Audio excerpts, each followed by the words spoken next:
According to the World Health Organization, over 12 million people are diagnosed with cancer every year.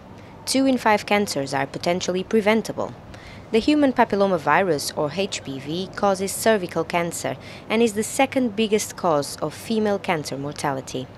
There are 2 main weapons against the disease: screening for cervical cancer, which has been widespread in developed countries for many years, and newer techniques aimed at the virus that causes the disease.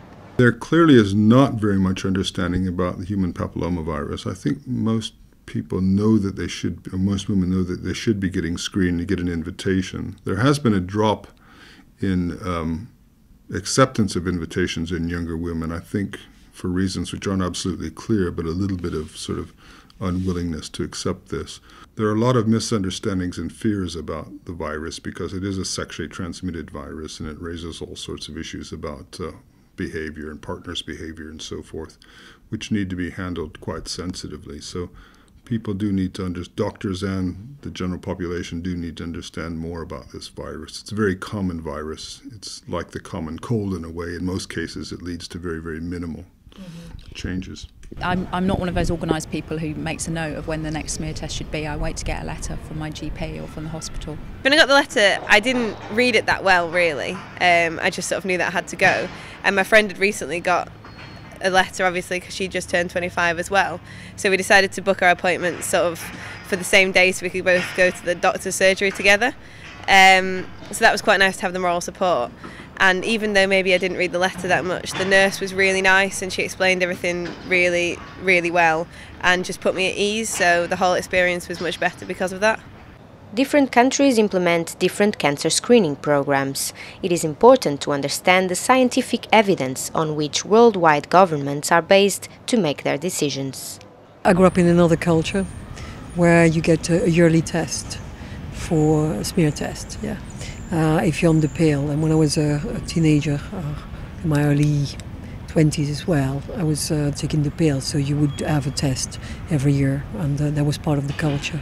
And it was nothing, I think I grew up in the south of France and people are probably a bit more laid back about sexuality or anything which involves your body, these body parts.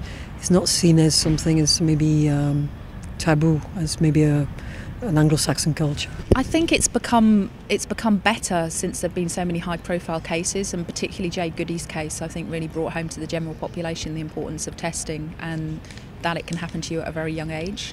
The most important thing for any screening program, and has been clearly demonstrated in cervix cancer, is high coverage. Screening can only work if people that need to be screened do it. And getting high coverage is very, very important. The second most important thing is having a very effective test.